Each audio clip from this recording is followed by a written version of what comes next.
Tá chovendo aqui, Ayrton. Tá feia a coisa. Tá chovendo aí? Aqui também. Choveu muito. Aquele meme do Rambo, né? Da senhoria. Boa tarde, boa noite para todos. Iniciando a nossa terceira aula com o professor Ayrton sobre a CDB e os seus tratados, né? Seus documentos jurídicos resultantes, né? E obrigado, Ayrton, mais uma vez, né? Tá sendo super legal, tá ficando gravado. Os vídeos anteriores, os dois primeiros já estão disponíveis, o terceiro eu já tinha terminado e vou fazer o upload agora mesmo, tinha esquecido disso, então vão ficar disponíveis, tá? E então vamos te ouvir hoje para a gente terminar essa parte, e se houver tempo a gente faz uma discussão, né? E aí, pelo nosso planejamento, na próxima aula, né, eu entro com o assunto do comum, e aí a gente vai fazer no modo híbrido. Tá legal? Então, bem-vindos e bem-vindas a todos que estão chegando, e eu vou passar a palavra para o professor Ayrton. Boa tarde, já boa noite a todos. Eu repito a satisfação de trabalhar com vocês, de poder passar esse conhecimento, e eu quero receber, não tem um debate hoje, não vai ser um monólogo, eu prometo, tá? E para mim é muito importante, porque são poucas pessoas, esses temas que eu trago para vocês, são poucas pessoas que sabem que existe, para vocês terem uma ideia do que acontece em relação a essa questão da Convenção sobre Diversidade Biológica. Primeiro, poucas pessoas que sabem que existem, os que sabem que existem sabem pouco sobre e não se aprofundam, né? E no ambiente jurídico, na academia, do direito ambiental e do direito internacional, realmente o pessoal dá pouca importância assim, para essa convenção, tá? Assim, não que não dê nenhuma importância, dá menos importância que deveria dar, ainda mais com nós vivendo num país que é o país mega diverso e o país que liderou todo esse processo da estruturação da Convenção sobre Diversidade Biológica, e hoje voltou, né, a liderança na implementação. Tá? Eu tenho que ser muito franco com vocês. No regime do Temer, andou razoavelmente bem, porque teve até a ratificação do Protocolo de Nagoya, né? A diplomacia brasileira, ela atuou como se esperava dela, e o Brasil foi o protagonista, seguiu sendo protagonista na questão da CDB, na condução dos assuntos da CDB, nas conferências das partes, enfim. No governo do Bolsonaro, eu tenho que dizer a palavra mesmo, o nome dele, né, o Bolsonaro, foi um desastre. Assim, o Brasil, em termos ambientais, ele regrediu muito. E, embora a diplomacia brasileira, ela realmente é muito qualificada e muito gabaritada para discutir esses temas, a questão da Convenção sobre Diversidade Biológica, ela saiu da agenda, tá? Tanto na agenda de implementação, como na agenda no plano internacional. E eu vi isso, porque eu participei de muitas reuniões online na época da pandemia, em relação à CDB, especialmente a Lei 3.123, né, que tem relação com a CDB, claro, e a sua implementação. E o que eu percebi, claro, a responsabilidade era do IBAMA, principal, para conduzir esses assuntos internos de uma parte da aplicação da convenção, mas o que eu percebi foi, assim, uma falta de interesse por parte do poder público, e também um bater cabeça entre os servidores do Ministério do Meio Ambiente, e uma falta de diretriz, assim, um medo até de... Foi interessante porque existia uma maneira de pensar a questão da biodiversidade muito submissa, ou por aí. em relação à expansão agrícola, em relação a essa ideia de Brasil um país celeiro do mundo e assim por diante. E o que, de fato, eu percebi foi também os próprios servidores, quando tratavam da questão da biodiversidade, pisando em ovos, né? O que não deveria ser, deveria se seguir o que é necessário fazer. Essa foi a minha impressão. Claro que eu tive em alguns ambientes específicos, mas me pareceu isso, né? Então, hoje o Brasil volta a ser o protagonista dessa convenção, né? São um dos países mais importantes, um dos líderes dos estados dos megadiversos. Bem, dito isso, a convenção ela tem, para além das normas que dizem sobre como deve ser a conservação, o uso sustentável, a repartição de benefícios, quais são os objetivos, a questão da soberania dos estados sobre os seus recursos, basicamente princípios, né? Ela também tem uma estrutura, tá? Ela tem uma estrutura institucional. A CDB é uma convenção que cria uma estrutura de atuação para intercâmbio de informações, cooperação técnico-científica, gestão da biotecnologia, distribuição de seus benefícios, a questão dos recursos financeiros, a relação com outras convenções internacionais. Existe uma estrutura estabelecida de como devem ser as conferências das partes. Ela tem um secretariado, que é uma estrutura que ela está vinculada ao Programa das Nações Unidas para o Meio Ambiente, o PNUMA, né? Mas ela tem uma certa autonomia, o secretariado, que hoje fica em Quebec, no Canadá, né?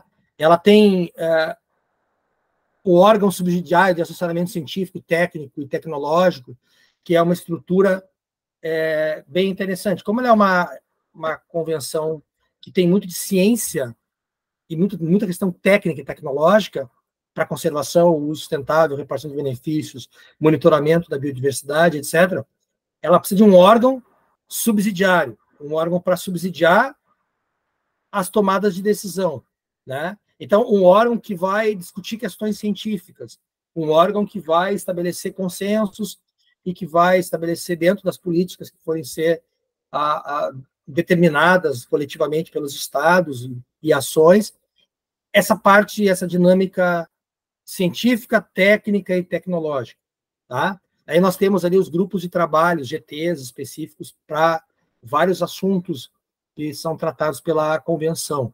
Daqui eu posso dar alguns exemplos, né?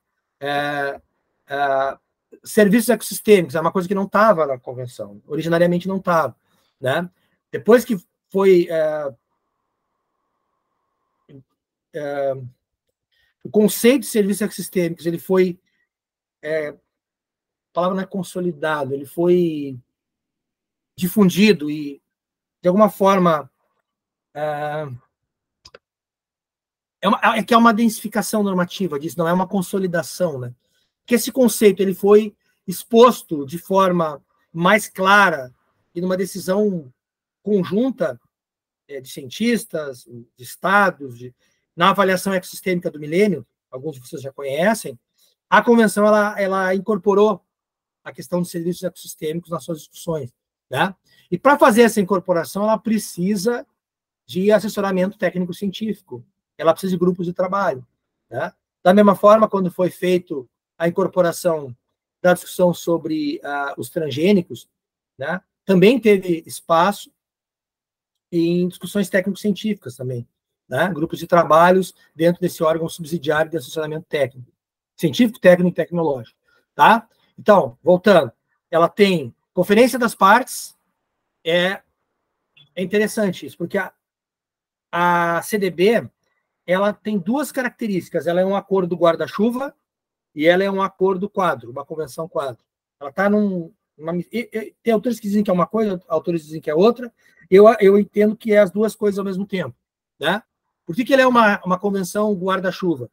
Porque sobre o abrigo dela vem uma série de outros tratados internacionais bilaterais e multilaterais, né, que dialogam com ela e alguns, inclusive, são vinculados a ela. Então, quando foi criada a convenção, a ideia foi, vamos estabelecer uma convenção de diversidade biológica que dialogue com outras convenções e que ela incorpore também conceito de outras convenções e que ela influencie em outros tratados internacionais, né? Inclusive, ela pode ter um papel importante de influência não só no ordenamento jurídico interno, que eu já falei para vocês, os estados têm obrigação de implementar aquilo que está na CDB, né? Se eles assumirem esse compromisso, se eles são estados partes. Mas também ele acaba influenciando outros tratados. E aí depois eu vou até mostrar para vocês o TIRFA, que é o tratado da FAO sobre alimentação e agricultura, que é os recursos da agrobiodiversidade. Ela teve uma influência da CDB, com as suas nuances, com as suas características, porque ela é da FAO, o objetivo é alimentação e agricultura, né? Mas ela foi influenciada, inclusive ela mudou o modo de pensar no ambiente da FAO, né? Que era a ideia de patrimônio genético como patrimônio comum recurso genético como patrimônio comum da humanidade. Hoje ele é recurso soberano dos estados, preocupação comum, com cooperação internacional e a definição de algumas espécies, né, que devem ser de mais amplo possível, a mais ampla possível capacidade de preservar as espécies agrícolas e difundir elas, fazer trocas e aí nós temos uma questão de segurança alimentar também, mas eu vou chegar lá, né? Então, essa relação com outras convenções, especialmente porque ela é um acordo guarda-chuva. Sob o seu guarda-chuva, existe um conjunto de tratados internacionais que vão ser aplicados pelos estados e internamente, e também serão discutidos externamente, internacionalmente. Tá? As conferências das partes são encontros que ocorrem periodicamente. Tá? Existe uma COP geral, né, que é a Conferência das Partes da Convenção sobre Diversidade Biológica, e aí temos conferências das partes específicas vinculadas a protocolos, né? Que são, a sigla até é outra, MOP, né? Que é os encontros do protocolo de Nagoya e os encontros do protocolo de Cartagena. Nagoya é patrimônio genético, recurso genético e benefícios, e Cartagena é a questão dos OVMs, organismos vivos modificados, e todas as questões que dizem respeito à biossegurança, movimentação de organismos vivos modificados. Então, essa estrutura da CDB, ela prevê encontros periódicos, e ela é interessante porque aí entra outra característica dela, que é ser uma conferência, o acordo quadro. Ele é um acordo evolutivo. Assim como acontece com a conferência, a Convenção Quadro sobre Mudança do Clima, né? Ela tem um conjunto de reuniões que vão agregando normas novas, que vão agregando novos conceitos, que vão ampliando e até atualizando o entendimento, tá? A respeito da mudança climática, no caso aqui, a respeito da diversidade biológica. São as conferências das partes. Então, ele é um tratado dinâmico. Não é um tratado que foi pactuado em 1992 e ficou lá. Não muda, não tem uma evolução, não.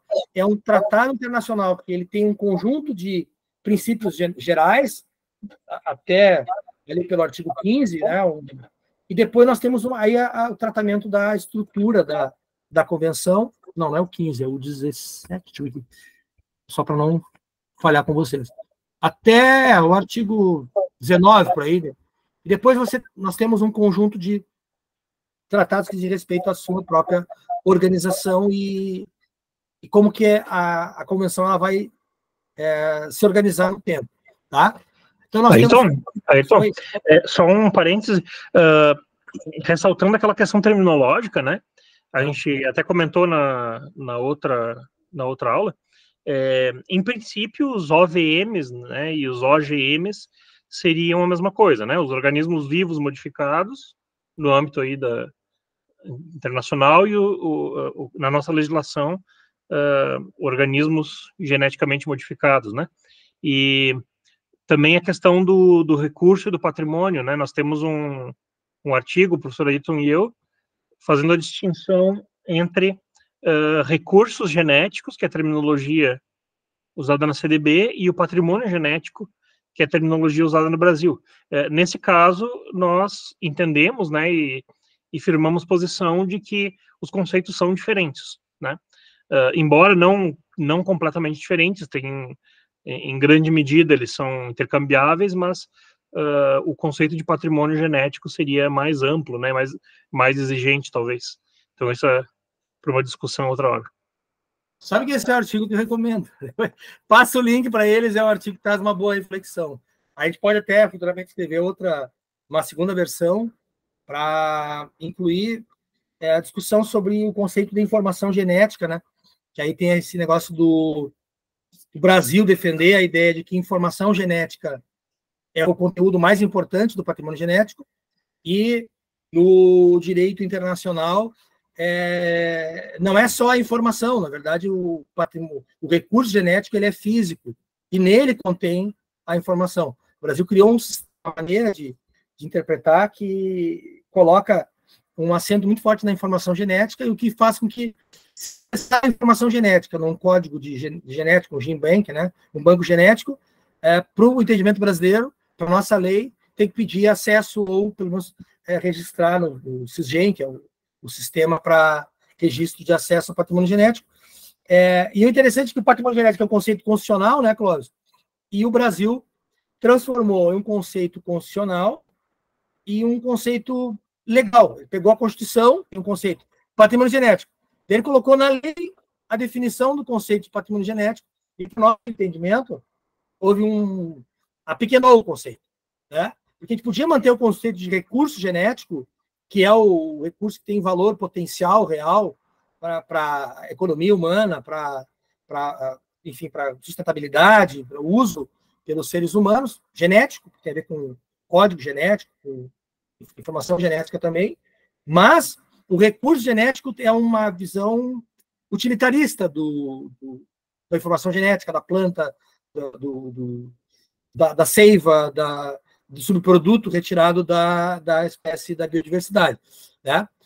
Aí seria um recurso, né? E o patrimônio, nesse artigo que nós escrevemos, ele é mais, porque ele é uma questão que envolve a ideia de patrimônio nacional, né? Que envolve, aí você tem, como quando se fala em patrimônio genético, é um patrimônio, aí a gente usa na sua host, né, na natureza margem da lei, é aquele patrimônio transmissível para as gerações futuras, que é um legado e uma obrigação, né, da geração presente. Aí ele trabalha a questão do usufruto, né? A gente não pode acabar com o patrimônio no plano futuro. Aí o Clóvis trabalha isso muito bem no livro dele, que está aqui em cima.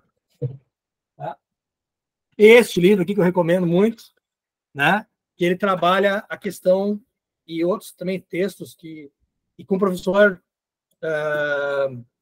tem um orientador na UFSC lá, me falhou o nome do Azul, o Pilate. O Pilate, né? Que tem, inclusive, agora não consigo achar o livro do Pilate aqui, mas, sim, os melhores livros estão mais pertinho do livro. Estava aqui atrás, vou estar aqui embaixo. Né? Que é o livro que ele trabalha a questão da noção de patrimônio. Voltou, tá fechado o microfone, então. Tá fechado? Oi, alô? A noção de... O Pilates trabalha a noção de patrimônio lá do direito, acho do direito romano, né? Isso, né? Transmissível para... É isso, Cláudio, me ajuda aqui. A questão da transmissão do patrimônio para um bem as famílias, né? E não essa noção de patrimônio como só isso aqui, né? E aí você deriva desse conceito uma ideia de patrimônio da sociedade brasileira, né? Transmissível e todas as obrigações que você tem em relação a isso. Então, proteger o patrimônio genético não é só a preocupação com a informação genética, com recurso genético no sentido econômico, né? Não vamos deixar os caras fazerem biopirataria, mas também é proteger a floresta, porque lá tem um patrimônio da sociedade brasileira e um bem de interesse da humanidade. Então, ficaria, se fizesse, fazendo esse tipo de análise, o conceito fica muito bom, fica muito bem apresentado. E esse nosso insight, assim, não é nem tão nosso, assim. Na verdade, a gente abraçou um conceito e uma discussão que a professora Cristiane Derani, que é a professora da UFSC, que ela trabalha num texto dela, assim, que ela discutiu esse tema, patrimônio genético, né? Mas ela traz algumas informações, ela trabalha com direito econômico, ambiental econômico, e ela traz essa provocação, ela não aprofunda tanto, né? E a gente pensou, não, vamos fazer assim, vamos aprofundar esse conceito e vamos discutir, né? Na CDB, recurso genético, e na Constituição brasileira é patrimônio genético, e na nossa lei também é patrimônio genético. Tá? Isso tem uma importância do ponto de vista teórico. Então, vamos lá. Em relação à estrutura institucional, ó, órgão subsidiário, daí nós temos os relatórios, né? Aí há por parte da CDB, um disciplinamento, uma definição de como devem ser os relatórios pelos estados, porque é importante, tá? A questão da biodiversidade ela vai ter um monitoramento. Os estados vão monitorar tanto a qualidade da biodiversidade, os riscos, as extinções, as políticas públicas que estão sendo adotadas, tudo vai ser monitorado e tudo vai ser colocado em relatório. Tá? Então, uma obrigação dos estados é relatar a condição da biodiversidade no seu território. O que impõe tanto relatar o máximo possível de informações científicas sobre a biodiversidade, como as políticas públicas que estão sendo adotadas pelo Estado, como as leis que estão sendo aplicadas pelo Estado, nos amplos aspectos da CDB, né? A questão do uso sustentável da biodiversidade, a questão da conservação, né? E do uso sustentável, tá? Além disso, nós temos também uma parte que trata da solução de controvérsias, isso é comum nos tratados internacionais, né? Bom, é um tratado que gera obrigação, e se houver alguma controvérsia interpretativa em relação ao tratado, uma controvérsia entre estados, alguma coisa do gênero, né? Que órgãos, que instituições, de que forma podem ser solucionadas as controvérsias. Eu não vou entrar nesse mérito aqui, mas é bem interessante, faz parte dos tratados. Então, quem já está fazendo mestrado ou doutorado, né, na cadeira do Leonardo, é provável que ele trabalhe com tratados internacionais, e ali na discussão dos tratados tem os mecanismos e meios de soluções de controvérsias, né? Parecido com um contrato, né? Os tratados, nesse ponto, eles são parecidos com contratos. Na verdade, eles são contratos multilaterais, só que eles têm força normativa, né? São tratados multilaterais, tá? E a relação entre a convenção e seus protocolos, tá? Então, como ela é uma convenção evolutiva, ela vai ter as conferências das partes, e das conferências das partes saem atos de decisão normativa, que são os chamados protocolos. Tá? E os dois principais protocolos que nós temos são o protocolo de Cartagena e o protocolo de Nagoya. O de Cartagena, agora vou para os próximos slides, né? Protocolo de Cartagena e pular dois aqui. Aqui, não. Cadê? Ué, apaguei.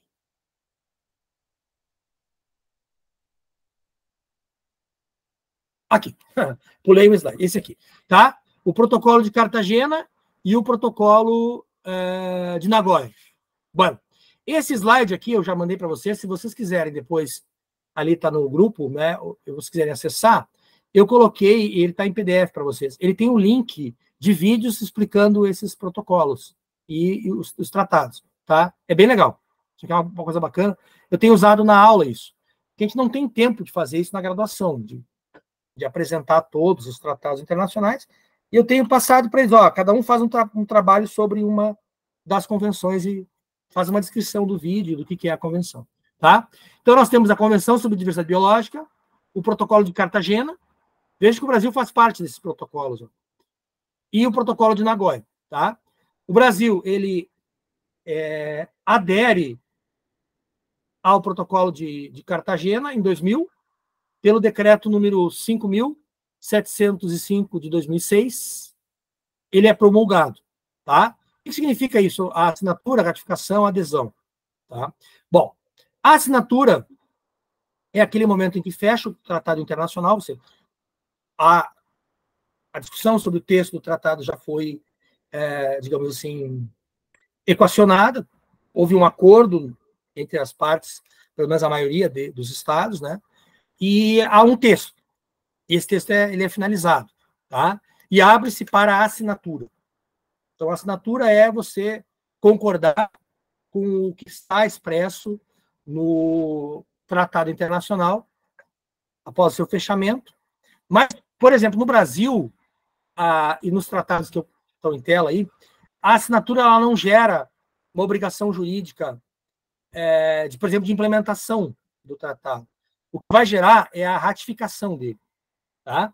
Porque no Brasil, por exemplo, a gente assina esses tratados mais importantes, né?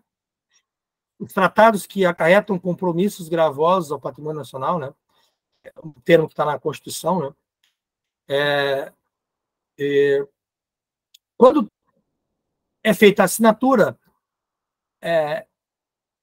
o Estado busca o que a gente chama de ratificação. No caso do Brasil, passa pelo Congresso Nacional, e aí tem um rito, eu acho que vocês estudam isso no direito internacional, com certeza, né? Um rito de incorporação do tratado, né? E isso passa por um rito dentro do Congresso Nacional, Câmara de Deputados e Senado, tá? E esse tratado, ele, através de um decreto legislativo, o Brasil, ele autoriza, o legislativo brasileiro, autoriza a sua ratificação, né? Junto ao órgão responsável. No caso, a CDB, ela tem o depósito dos tratados na própria Convenção sobre Diversidade Biológica, lá no secretariado. Tá?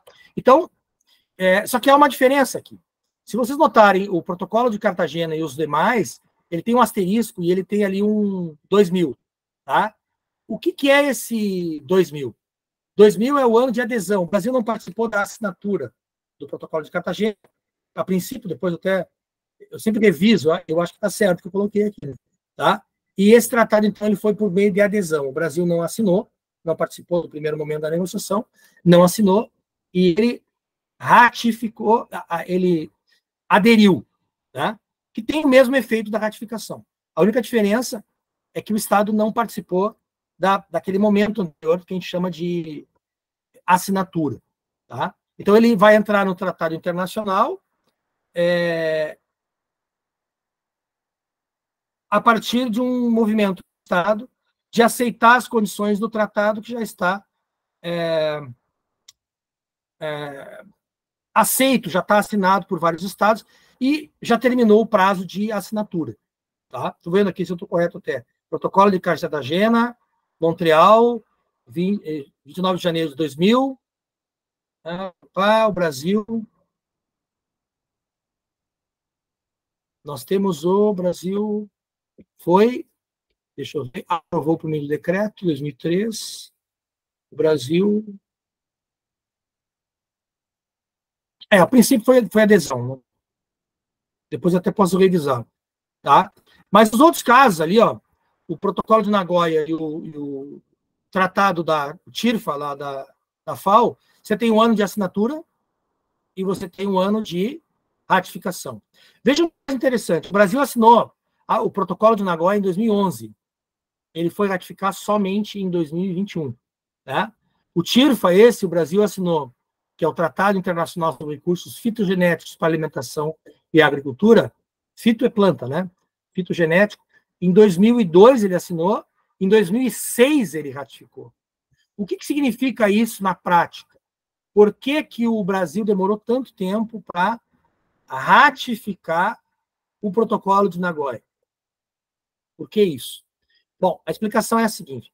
O protocolo de Nagoya ele traz obrigações tanto do país que acessa o recurso genético do norte em relação ao sul.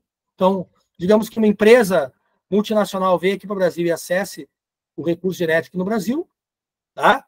Então, o Brasil é o país provedor, a empresa europeia é usuária do recurso.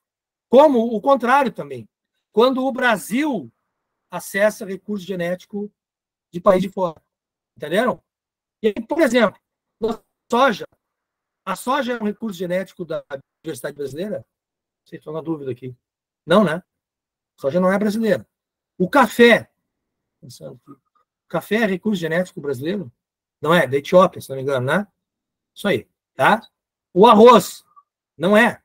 Então, tem uma série de espécies que não são da nossa biodiversidade, especialmente espécies alimentares. E isso gerou muita dúvida entre os representantes do Brasil nos órgãos internacionais, no caso da CDB, mas, antes disso, nos próprios ministérios, especialmente no Ministério da Agricultura. Tá? Vejam bem, o tratado é tão complexo e o receio é tão grande que o Brasil precisava se preparar para esse tratado também, para reconhecimento do Protocolo de Nagoya, que demorou todo esse tempo para que ocorresse uma concordância por parte do governo, por parte do legislativo, né, para que o Brasil tivesse, então, autorização do legislativo para ratificar e o executivo ratificasse. Aqui eu não tenho aqui certo, deixa eu ver, quando que saiu o decreto legislativo, quanto tempo demorou do legislativo para o executivo. Eu vou colocar aqui, vocês não vão ver, mas eu vou colocar aqui um... Deixa eu colocar aqui, que aparece no decreto de... Deixa eu só ver, o protocolo de Nagoya, ele foi aprovado pelo Congresso em 2020. Então, assim, quem é que segurou? Tanto o executivo que não mandou para o Congresso, quanto o Congresso que ficou durante um tempo com discussão e na dúvida se ia ratificar ou não esse protocolo. Qual é a questão? As espécies que o Brasil ocupa na sua agricultura e no seu desenvolvimento, muitas delas são espécies exóticas, que foram incorporadas há muitos e muitos anos aqui no Brasil e foram melhoradas geneticamente, não necessariamente transgênico, mas melhoramento genético de outra ordem, principalmente híbridos, etc. Né? E isso gerou um receio, porque, tá, mas agora, então, nós vamos ter que repartir benefício com os outros países, porque nós estamos usando patrimônio genético de fora. E a empresa que trabalha com semente e com alta tecnologia de modificação de semente, ela está usando um patrimônio genético de fora. Tá? Nesse sentido, então, países como o Brasil, que usam na sua agricultura muitas espécies de fora, adotaram uma postura muito cautelosa, né? Até excessivamente cautelosa, em relação à assinatura do Protocolo de Nagoya. Porque o Protocolo de Nagoya ele vai fazer o seguinte: olha, o Brasil tem espécies nacionais sendo utilizadas para fármacos no exterior. Tá? Essa utilização de fármacos no exterior tem que ter acesso aqui no Brasil, então tem que ter consentimento prévio fundamentado, tem que cumprir a lei brasileira, se tiver conhecimento tradicional associado, tem que fazer os acordos via protocolos comunitários ou qualquer outra forma que for estabelecida. Né? Bom, esse é uma relação. Uma empresa de fora acessando recursos genéticos no Brasil. Também, e esse estado dessa empresa lá, na Suíça, na França, na Alemanha, né, o estado, Alemanha, Suíça e França, eles têm que ter uma legislação que coíba esse tipo de prática quando ela for contrária à lei brasileira. Vocês estão entendendo? Não deixe patentear um fármaco na Europa ou na Alemanha, né, quando ele não tiver uma certificação, quando não tiver o aceite legal e o reconhecimento legal no Brasil, local de origem do recurso genético. Então, tem que dizer de onde vem o recurso genético e dizer como que ele cumpriu a norma daquele estado. E a Protocolo de Nagoya, inclusive, prevê um mecanismo de certificação disso, que ainda não está pleno, mas, enfim, tá? A repartição de benefícios, o consentimento prévio informado das comunidades locais que têm conhecimento tradicional que está sendo utilizado aqui. Mas dá para inverter também.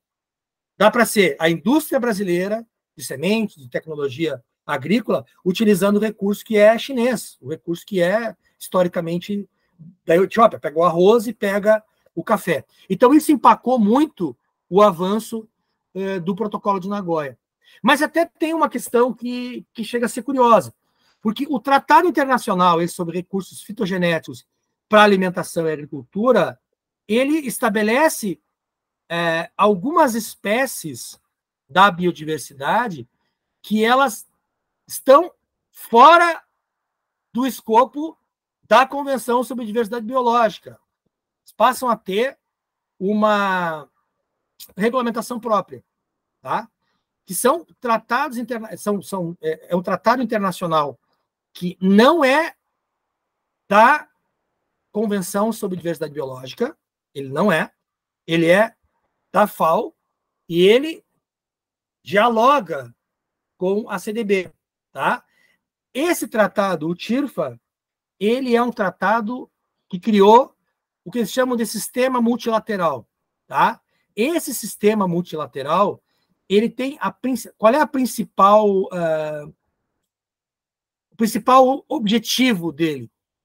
é segurança alimentar e troca e cooperação entre os estados de espécies do patrimônio de recursos genéticos da agrobiodiversidade, digamos assim, das espécies, a gente chama de fitogenética, né?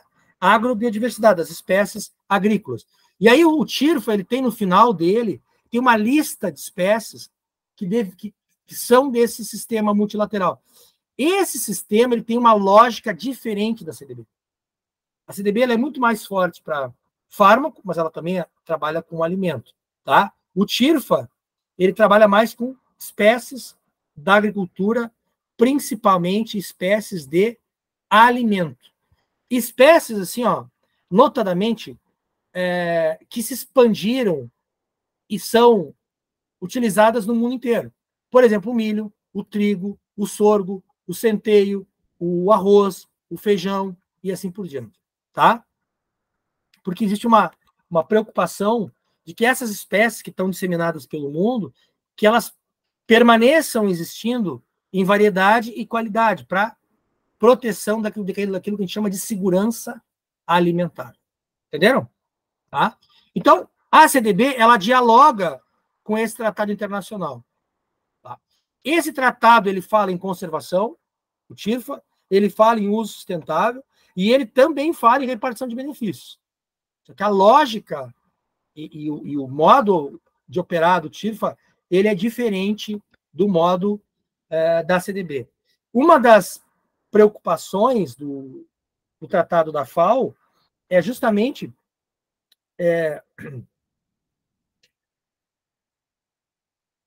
a difusão do uso sustentável dos recursos fitogenéticos para a alimentação e agricultura, né?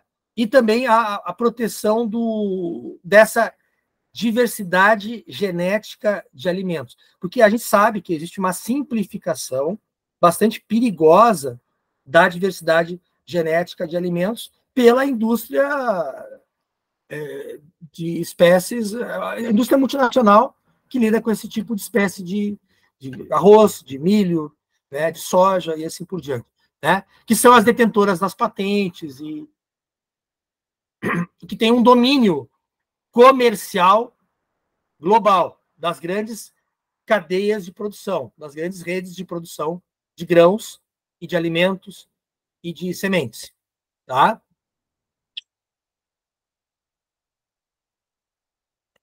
O Tratado de Recursos sobre Fitogenéticos de Alimentação e Agricultura, como eu falei para vocês, ele dialoga com a CDB. Ele não está dentro da CDB. O Protocolo de Nagoya está dentro da CDB. O Protocolo de Cartagena está dentro da CDB. Agora vamos pensar assim, ó, olha como isso tem importância. O aluno que está interessado em discutir a questão do comércio internacional. Olha como tem importância. Boa parte do nosso comércio internacional envolve o quê? Produtos transgênicos. Qual é o tratado que vai ser levado em consideração ali? Protocolo de Cartagena, né? Muitos recursos fitogenéticos para alimentação e agricultura. Desenvolvimento dessas espécies para intercâmbio internacional, pesquisa, etc. Da mesma forma. Tá? E o Protocolo de Nagoya, repartição de benefícios e acesso de espécies nos diferentes estados. Bem? Bueno. Então, nós estamos falando de uma coisa que a gente falou pouco até agora, que é a diversidade agrícola. Mas não fica só nessa. Diversidade de fibras, diversidade de alimentos, diversidade de espécies utilizadas para medicina, estética e assim por diante. Tá? Outra relação da CDB é com os tratados internacionais de preservação de espécies e do patrimônio mundial, patrimônio da humanidade. Né? Então, nós temos a CDB dialogando com a Convenção Ramsar, com a Convenção CITES e com a CMS e também com a Convenção da Unesco sobre Patrimônio Mundial, Patrimônio da Humanidade. Bem, são essas convenções. Então, convenção relativa às zonas úmidas de importância internacional, particularmente habitats para aves aquáticas. Já ouviram falar dessa Ramsar ou não? Né? Essa é uma Vejam o ano dela, ó. 1971. Ela é antes da Conferência de Estocolmo, ela é bem antiga. Tá? Ela é uma convenção que ela teve uma forte influência do pessoal da biologia, do pessoal que trabalha com conservação de espécies.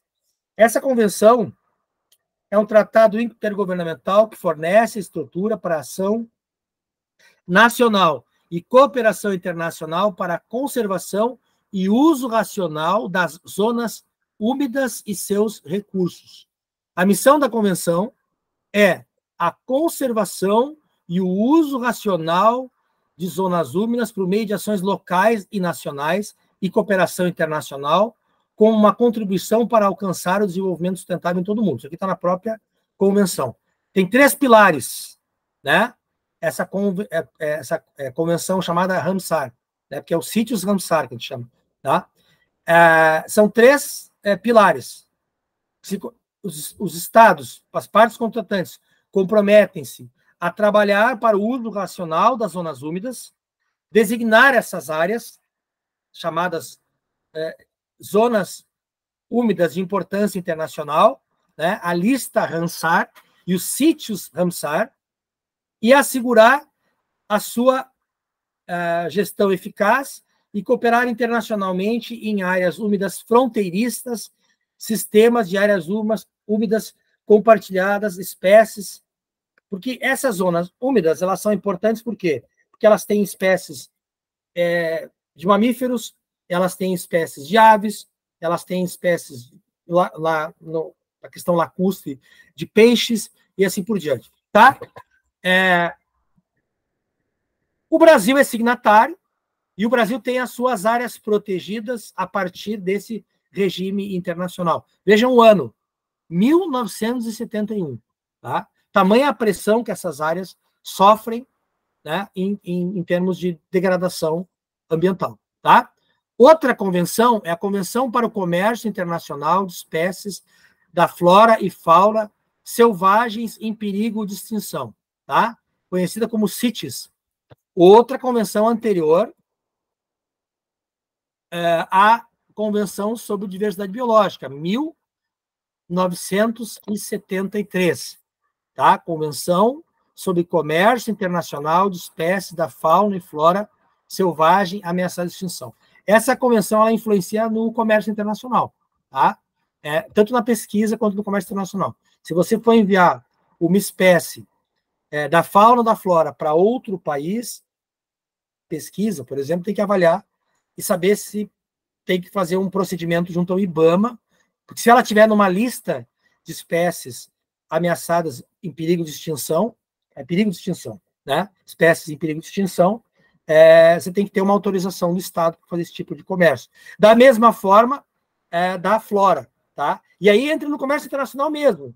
A utilização de alguns tipos de madeira, de espécies que estão ameaçadas de extinção, ela tem que passar por uma autorização. Você pode plantar espécies ou fazer um manejo sustentável e autorizado pelo Estado de espécies de madeira de lei, esse tipo de espécie que pode estar ameaçada de extinção, inclusive, passa por uma autorização CITES, né? Que cada país faz a sua. O Brasil, quem regula esse comércio internacional de espécies é o IBAMA, tá? Tudo que envolver direito internacional no Brasil, quem faz é o IBAMA, que ele é o órgão da União, o órgão executor da política de meio ambiente da União, tá?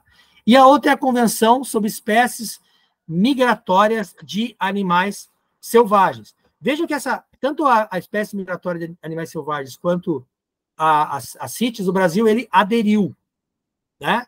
Em 73 e 2013. E depois, em 75, ele promulgou por decreto, e em 17 ele promulgou por decreto. Então, todos esses tratados que eu estou falando para vocês, voltando lá para a CDB, Protocolo de Nagoya, o TIRFA, todos eles, o Brasil ou aderiu, ou ratificou e assinou, e tem um decreto que impõe internamente ao poder público e aos cidadãos, todos nós, de cumprimento do que está nessas normas aí, tá? Claro que a maior parte das obrigações desses tratados internacionais de meio ambiente dizem respeito ao próprio Estado brasileiro.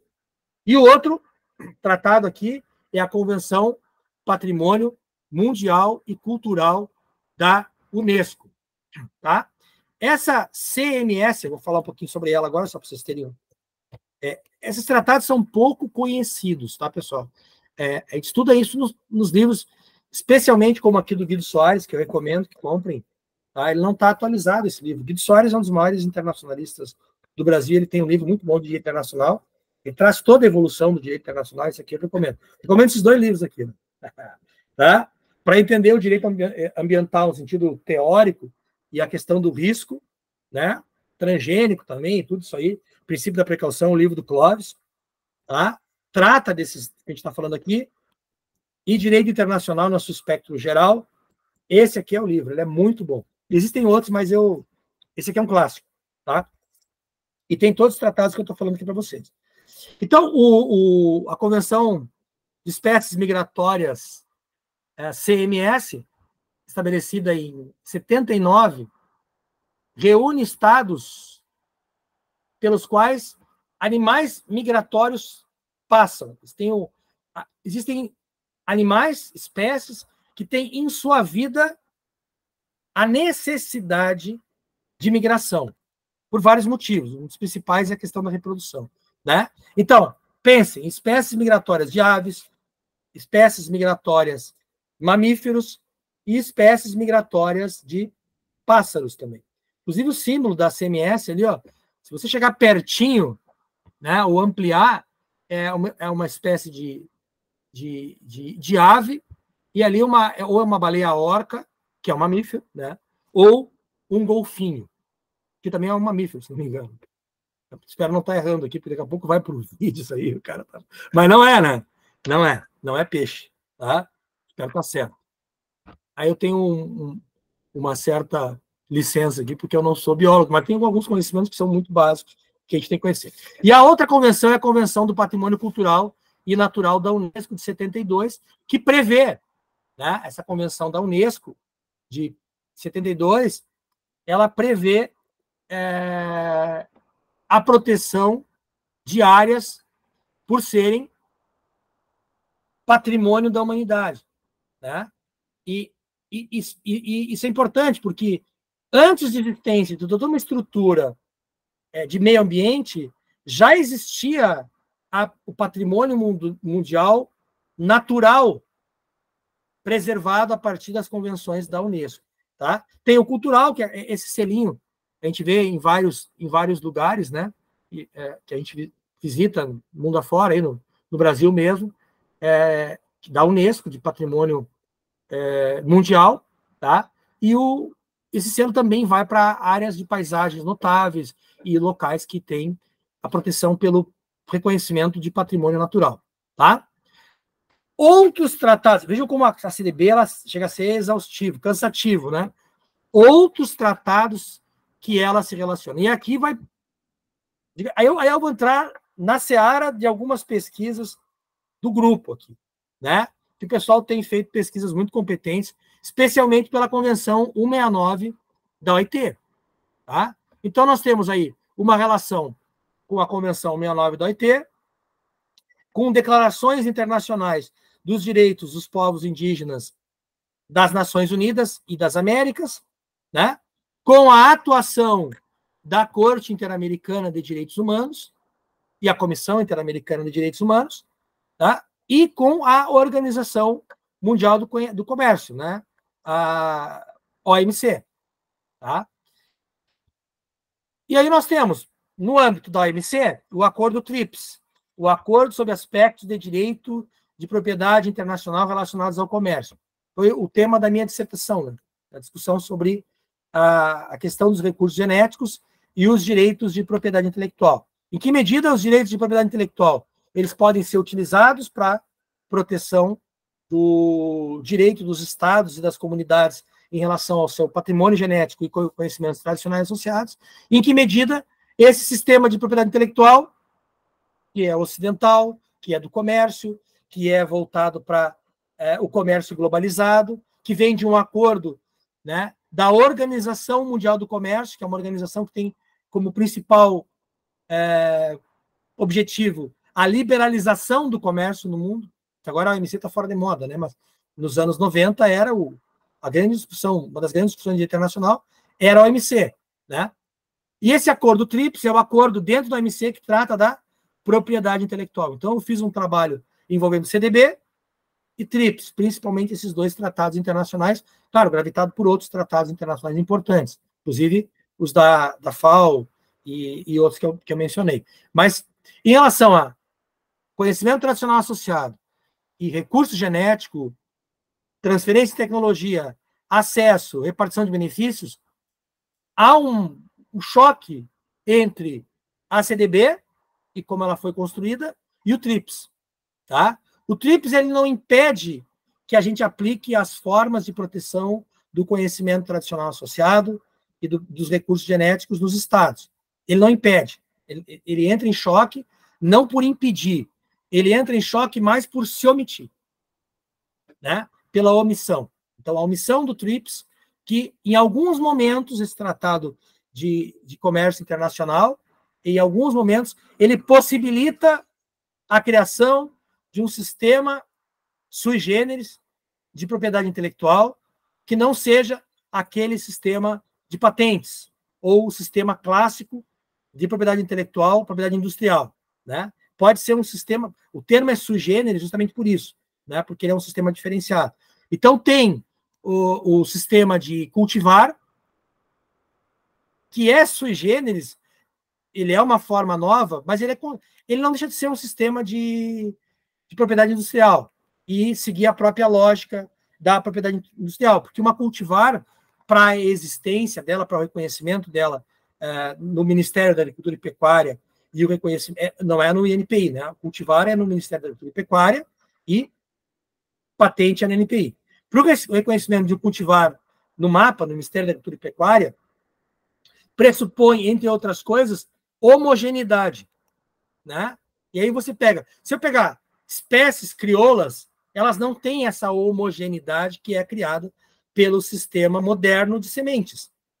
Daí já é um problema. Então, eu consigo proteger pelo sistema de cultivares, cultivos de povos indígenas, autóctones, né, do mundo inteiro, ou mesmo lá dos países andinos, ou aqui do Brasil, a mandioca que é produzida, o amendoim que é produzido, ou outro tipo de espécie de alimento, ou mesmo de produto utilizado para fins, enfim, agrícolas, né? Não necessariamente para alimento. No Brasil, como cultivar, de conhecimento tradicional, tudo. Não entra isso. O cultivar é uma coisa técnica. Então, esse sistema não funciona. O sistema de patentes não funciona? Também não funciona. Proteger conhecimento tradicional por patente? Não, na verdade, você vai fazer uma patente e vai reconhecer que ali tem conhecimento tradicional e vai fazer uma repartição de benefícios com a comunidade.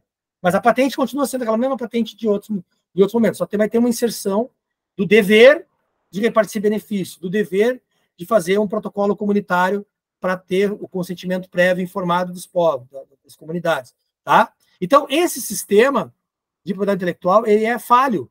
Ele é mais para comércio internacional e para o modo de produção de ciência, tecnologia moderno, do que para proteger conhecimentos tradicionais e espécies que foram cultivadas ao longo de décadas, séculos, até milênios pelos povos. Foram aprimoradas pelas populações. Porque boa parte das espécies que a gente tem no mundo hoje, elas não foram aprimoradas pela Monsanto ou pela Bayer, que hoje ou por empresas sementeiras. Elas tiveram a maior parte do percurso histórico delas de melhoramento através de espécies de conhecimento tradicional, de aplicação de atividades por povos autóctones, por indígenas, por quilombolas aqui no Brasil não tem tanto tempo, mas podem ter feito isso, por povos na África, por povos nos Andes, na Oceania e outros lugares, né? Muito bem. E aí nós temos, seguindo aqui, acordos internacionais, a esse sim, né? Que tem uma importância direta na proteção dos direitos dos povos. A Convenção Americana de Direitos Humanos, Pacto de São José da Costa Rica e, principalmente, o protocolo adicional à Convenção sobre Direitos Humanos em matéria de direitos sociais e econômicos, culturais, o protocolo de São Salvador, tá? O famoso protocolo de São Salvador, que é o protocolo que traz os chamados direitos econômicos, sociais e culturais, a espelho do que ocorre nas convenções das Nações Unidas, né? Mas aqui, voltado para as Américas. Com base nisso, a Comissão e a Corte Interamericana de Direitos Humanos, criadas pela Convenção Interamericana, né, elas atuam na proteção dos interesses desses povos indígenas e comunidades locais. Tá? E também, claro, que em termos de direito material, com base nos direitos estabelecidos no Protocolo de São Salvador, que são direitos econômicos, sociais e culturais. Aqui um ponto interessante, pessoal. Esses direitos econômicos, sociais e culturais, eles são direitos coletivos. No TRIPS, que está ali em cima, são direitos individuais. Por mais que a gente possa ter uma patente, e isso eu trabalhei aí na UX, né, com as patentes coletivas, que você tinha patente de várias instituições. Então, a UX tem patente junto com a Embrapa, junto com um investidor, junto com uma empresa, etc. Né? Várias instituições ou várias pessoas. Né? A lógica dessa patente não é uma lógica de proteção de interesses coletivos, mas sim de um conjunto de direitos individuais. Entenderam? São vários interesses individuais, CNPJ ou pessoa física, que somam-se numa patente. O que seria uma patente ou uma outra forma de reconhecimento de propriedade intelectual coletiva no sentido dos direitos econômicos, sociais e culturais lá do Pacto de São Salvador, né? Embora o Pacto de São Salvador não fala de patentes, ele fala de direitos econômicos, sociais e culturais. Esses direitos econômicos, sociais e culturais são direitos das coletividades. Então, você pode estender direitos de segunda dimensão, você pode estender esses direitos a grupos, comunidades tradicionais.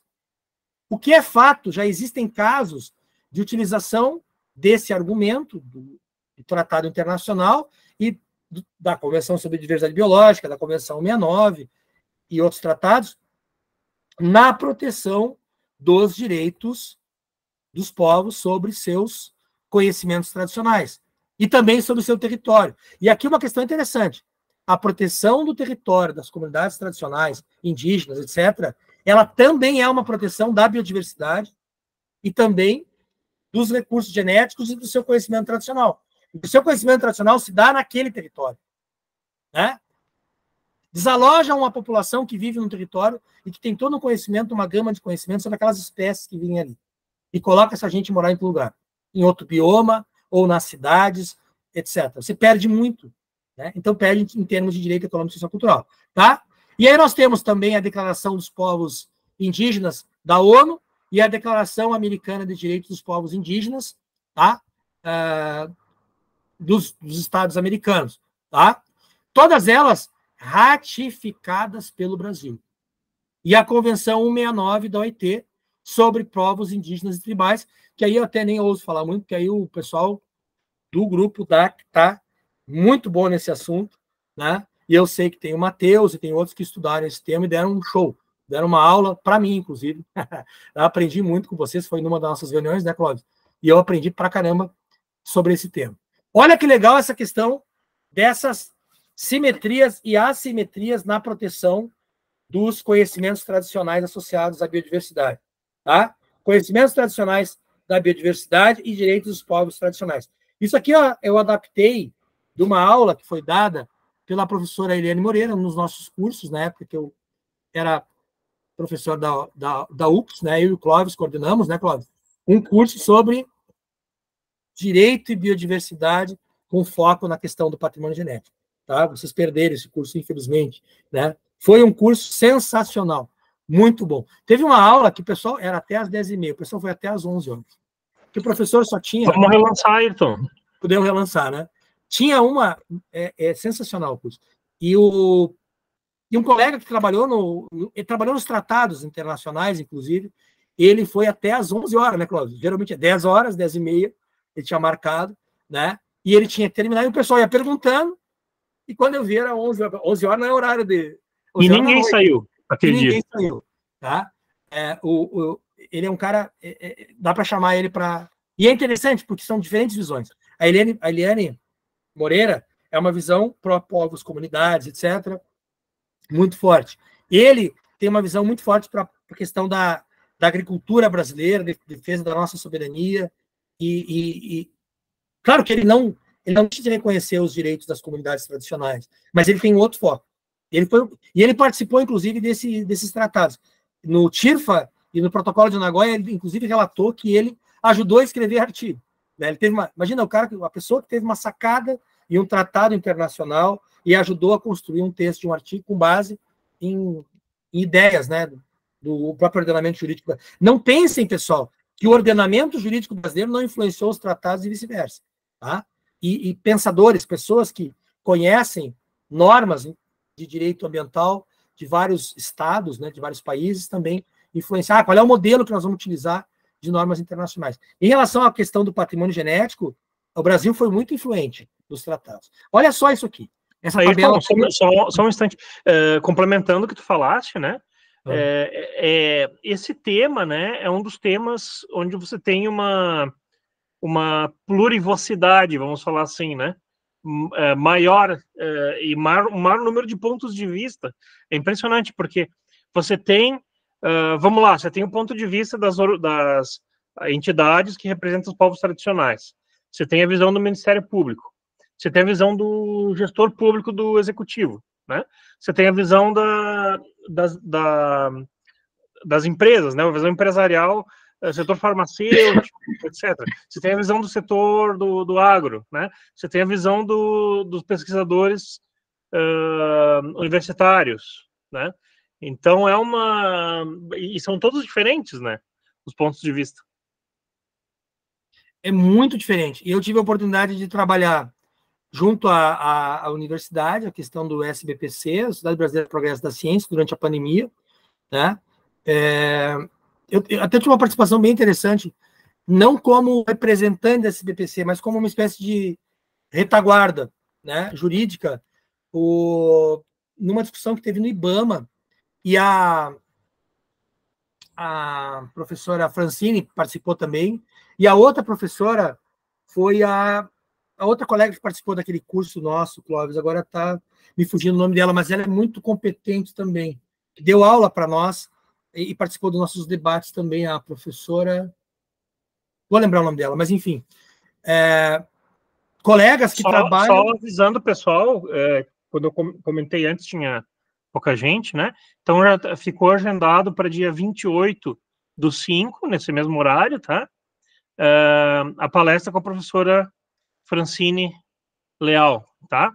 Sobre patrimônio genético. Vai ser no contexto do nosso curso aqui. Tudo que eu estou dizendo para vocês aqui, ela vai dizer melhor ainda. Tá? Ela é muito competente e ela é uma pessoa assim que se tivesse que fazer uma consulta, não tenha dúvida que eu faria ela, né? Clóvis, acho que é interessante depois tu passar os links do nosso evento da biodiversidade, né?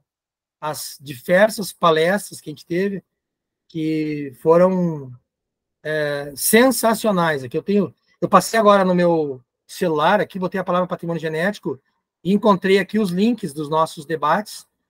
Eu acho que é um momento interessante da gente propor isso para eles também. Eles devem estar bastante curiosos em relação a isso, né? E eu estou tentando achar aqui a palestra da colega e lembrar, mas ela teve uma contribuição muito importante no nosso... não estou achando, mas infelizmente não estou achando. Porque são pessoas que trabalham para as empresas, tá? Então, seria a Simone Ferreira? A Simone, né? A Simone. Simone, né? A Simone que me ajudou muito quando eu trabalhava com patrimônio genético na UX, que eu fazia consulta, mas ela não me cobrava, inclusive, eu era advogado. E a Simone, ela tem um conhecimento bárbaro sobre essa matéria, né? Só que ela vê pelo lado, principalmente da agricultura e das empresas, né? Cada um tem a Francine trabalha junto à CNI, Confederação Nacional da Indústria, né? E a Eliane, por exemplo, ela é promotora e trabalha a partir da ótica das comunidades tradicionais, né? A aula dela é sensacional. Muito bem. Aqui nós temos, os tratados versando sobre aquele tema, né? Acesso ao patrimônio genético, conhecimento tradicional associado e repartição de benefícios. Vejam que a CDB, ela tem os 3 objetivos, e tudo que diz respeito a acesso ao patrimônio genético tem que levar em consideração a conservação, o uso sustentável e, se gerar benefício, repartição justa e equitativa de benefício. É necessário, então, o consentimento prévio informado, né? E a repartição de benefícios, já falei. Tem o PIC, o PIC e o MAT, né? É o conhecimento prévio informado e a repartição de benefícios. O protocolo de Nagoya é uma implementação da CDB, que explica, ela, digamos assim, ela explicita de uma forma mais clara e traz mecanismos, instrumentos para impor o consentimento prévio informado e a repartição de benefícios. Como é que deve ser a repartição de benefícios? Como é que deve ser o consentimento prévio informado?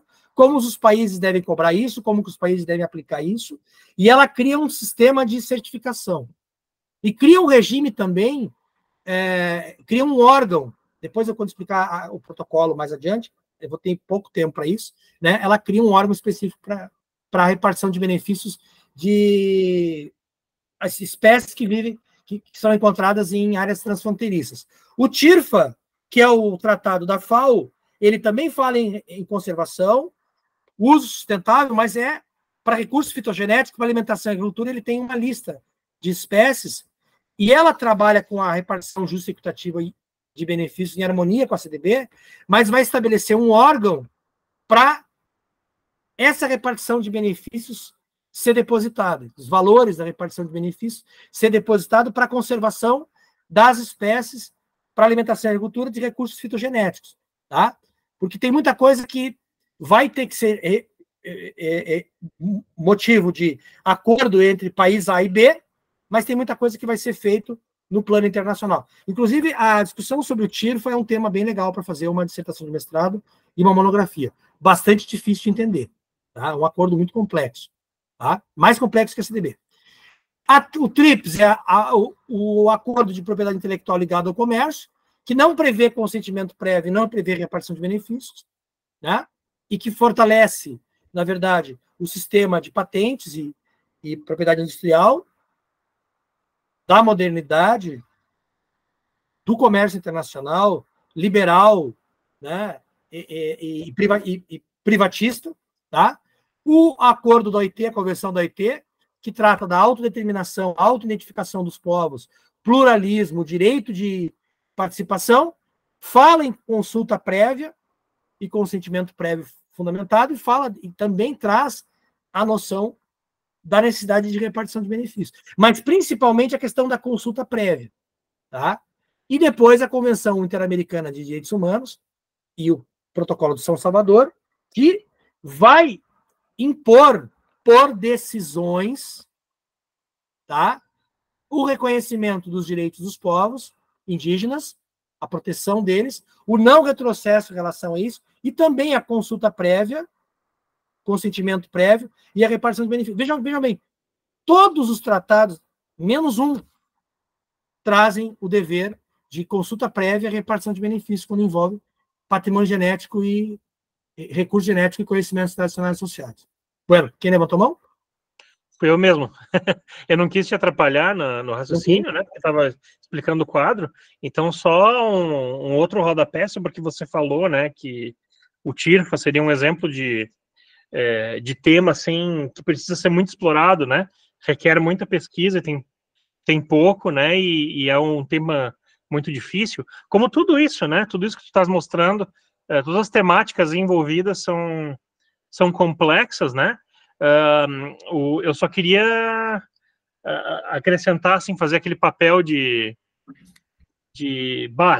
ia falar coach, mas é uma palavra horrível, né? É horrível. É horroroso. Mas eu quero dizer pro pessoal, assim, que coisas fáceis todo mundo faz, né? A gente tem que se desafiar, né? A gente tem que se desafiar. Coisas fáceis a gente esquece, né? Tem que se desafiar e fazer o que não foi feito, porque é isso que traz mais recompensa, né? E eu tenho uma coisa que é bem clara para mim. O pessoal que trabalha com Clovis é bom. Não adianta. Quem não é bom, desiste.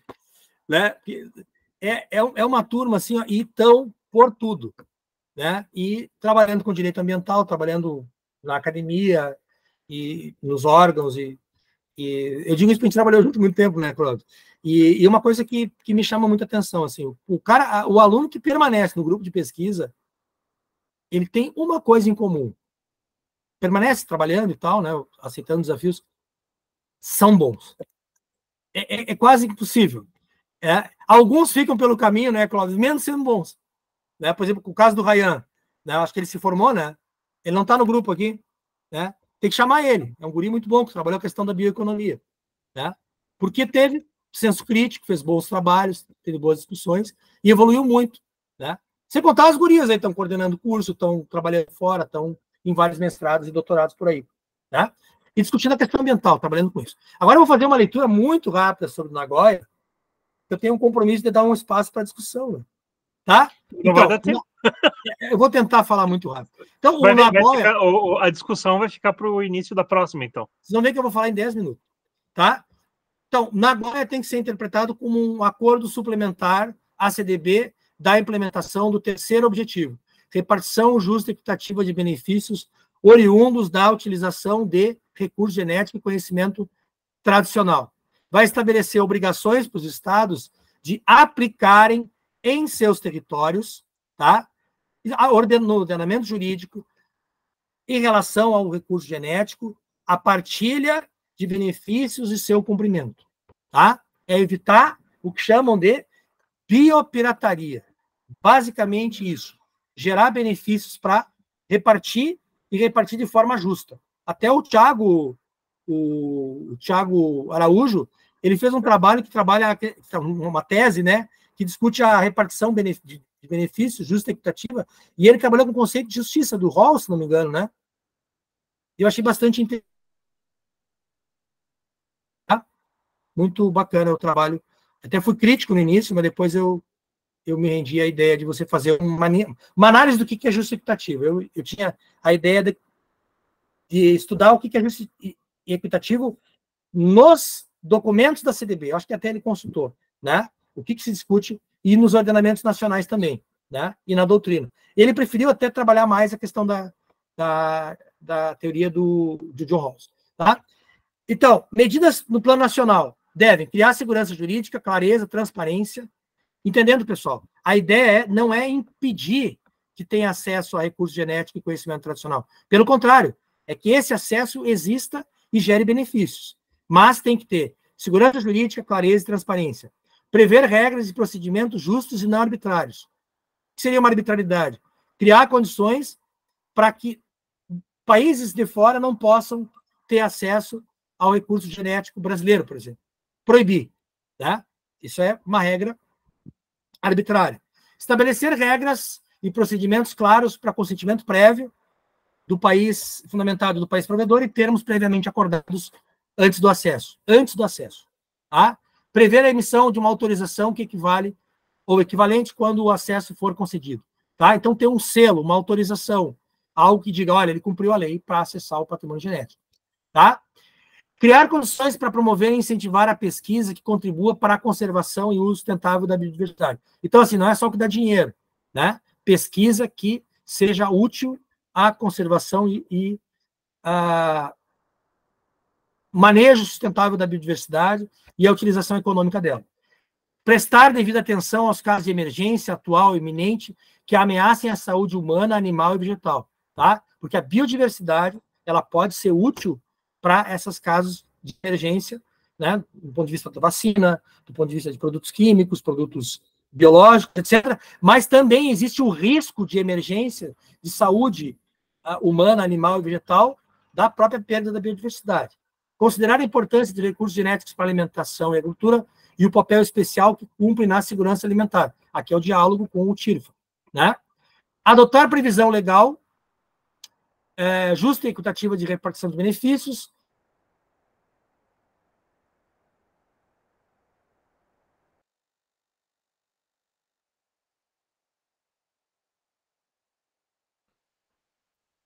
Professor Ayrton caiu? Estou aqui. Opa, voltou? Voltei. Sujeita aos chamados termos mutuamente acordados entre as partes. Tá? Os benefícios que vão ser repartidos, eles são monetários, participação em lucros e royalties, e não monetários. Por exemplo, partilha de resultado de pesquisa e transferência de tecnologia. Tá? Aquela ideia, o Norte tem muita tecnologia, tem pesquisa, tem conhecimento nas universidades, o Brasil também tem, mas a ideia é que nós temos partilha. E essa partilha de resultado não monetário, ela pode ser também com comunidades locais e tradicionais. O que seria isso? A possibilidade de treinamento, capacitação e treinamento. Então, é muito melhor você ter a criação de um valor a partir da biodiversidade que possa ser também manejado, que possa ser pesquisada a biodiversidade pela população local. Imagina os povos, os filhos, netos, descendentes de indígenas, populações locais, tradicionais, possam entrar na faculdade, possam fazer parte de estrutura de ciência e tecnologia. E o Clóvis falou da infraestrutura. Também, isso é muito importante, a questão da infraestrutura para pesquisa. Troca de material, de equipamento de pesquisa. Tá? Uma outra coisa que o Nagoya pretende criar é a criação de um mecanismo global de repartição de benefícios multilateral, especialmente quando você tem espécies que ficam na fronteira, ou espécies que existem num país e no outro, conhecimentos tradicionais que não existem num local só. Tá? Então, esse mecanismo multilateral seria para essas situações, em que não é só um país que detém o conhecimento, detém o patrimônio genético, o recurso genético, ou o conhecimento tradicional associado. Né? Sim, Clóvis, voltando aqui ao assunto dos não monetários, infraestrutura na Amazônia, por exemplo, né? De criação de laboratórios e assim por diante. Tá? Obrigações relativas ao cumprimento de normas pelas partes signatárias. Adotar medidas que permitam assegurar que os recursos genéticos utilizados dentro da jurisdição do Estado tenham sido obtidos em conformidade com consentimento prévio, fundamentado e termos mutuamente acordados em outros lugares. Então, o Brasil tem que adotar uma legislação que proteja o acesso ao recurso genético em outro Estado. Então, por exemplo, uma empresa brasileira resolve desenvolver um fármaco com uma espécie que foi criada, que foi retirada da África do Sul, por exemplo, né? Ou do Zimbábue, da Namíbia, da Madagascar, que é um país que tem muita biodiversidade, ou mesmo do Peru, Bolívia, né? Essas espécies que vieram para cá e foram manipuladas e transformadas em produto, elas têm que prestar conta e tem que ter autorização de acesso, tem que ter repartição de benefícios nos outros estados provedores. Tá? Cooperar nos casos de suposta violação da legislação, regulamentação nacional entre as partes. Então, os estados têm que criar leis próprias para cooperação internacional. Tá?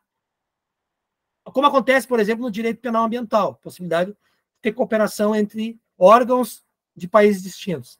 Incentivar a inclusão de termos mutuamente acordados e de cláusulas de resolução de controvérsias entre os estados e entre estados, empresas, entre provedor e usuário.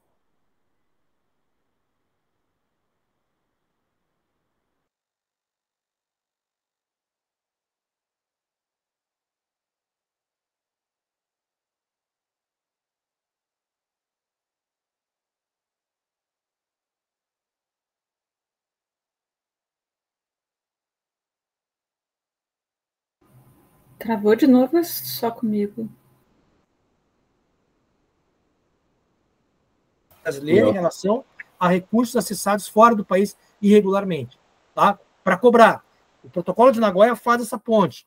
Adotar medidas para monitorar essa utilização de recursos genéticos, incluindo a designação de instituições de controle eficazes em cada etapa da cadeia de valor, para evitar o quê?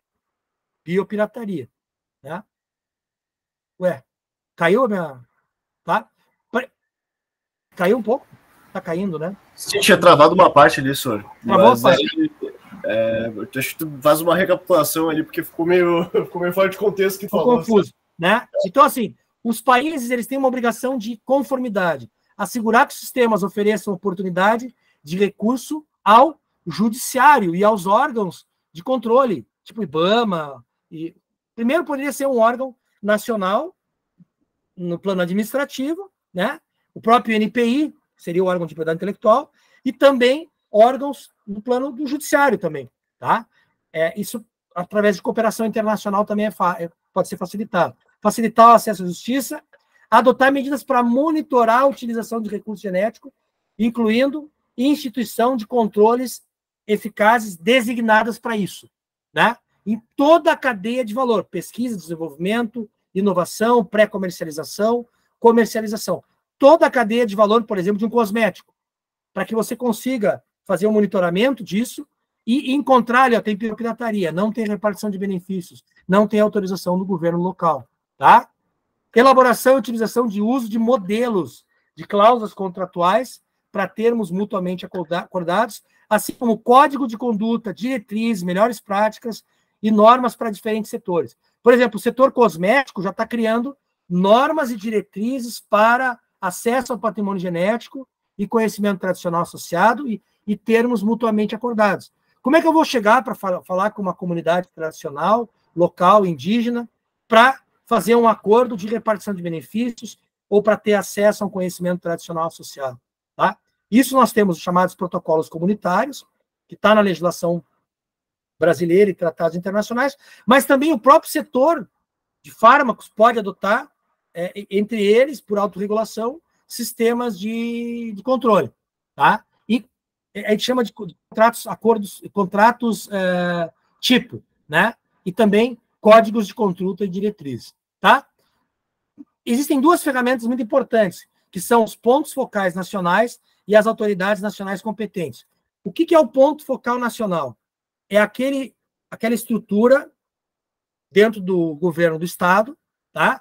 Que vai ser responsável por disponibilizar informações relativas aos procedimentos e à obtenção de consentimento prévio informado, estabelecimento de termos mutuamente acordados, incluindo repartição de benefício, a aprovação, a participação, conforme o caso, de comunidades indígenas e locais. Então, vai ter uma instituição no país que é o ponto focal. Ali que você, que é de qualquer lugar do mundo, de uma empresa multinacional de qualquer lugar do mundo, vai poder obter informações sobre como que eu faço o acesso e a repartição de benefícios, quais são as informações que existem para isso, tá?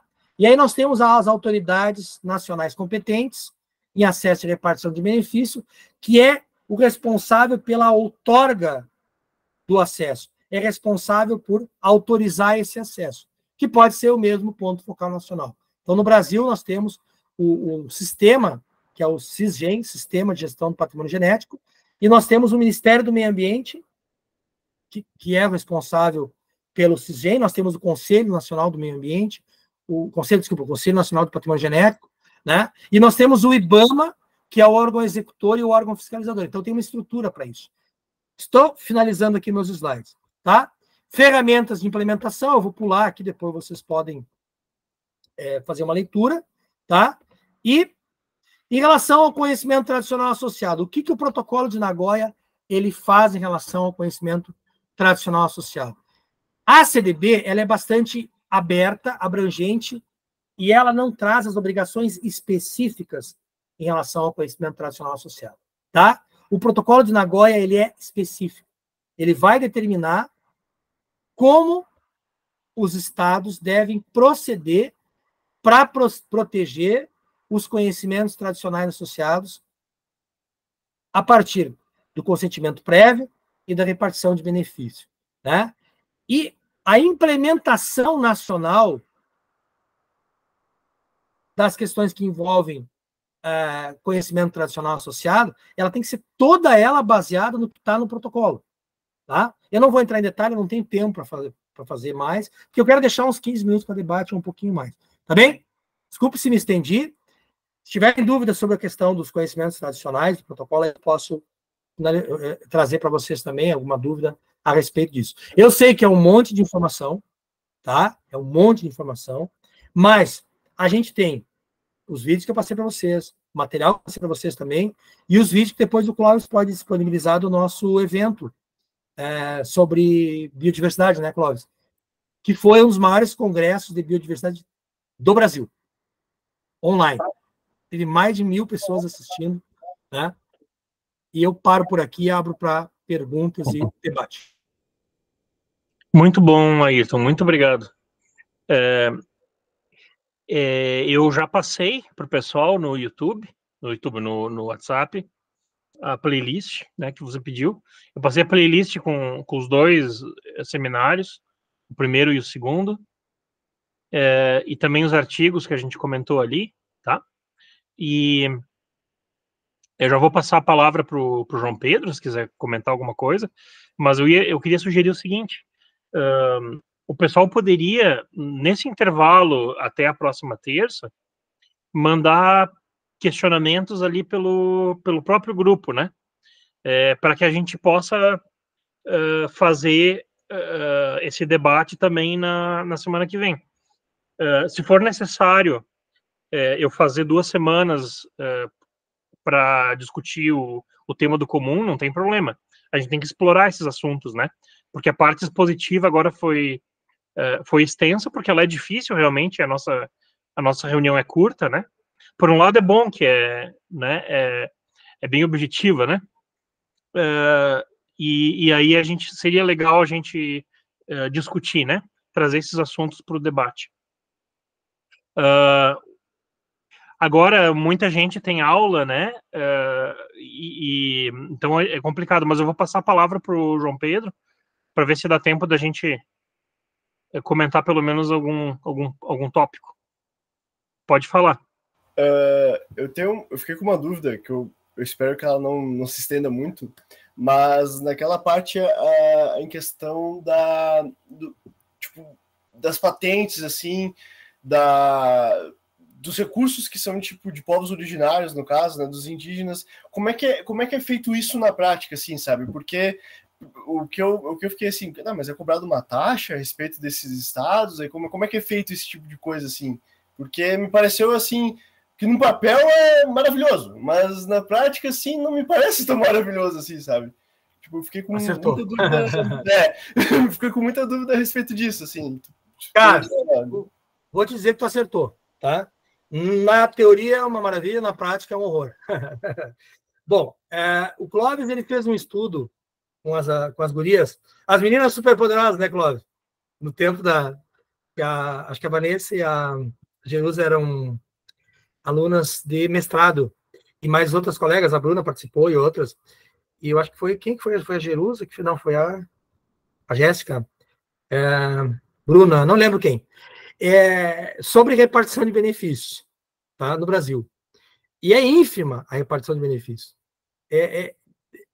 Assim, ó, eu vou explicar de uma forma sintética, a grande conclusão que o pessoal chega nos congressos dessa área tecnológica e tal, é que é muito difícil fazer isso.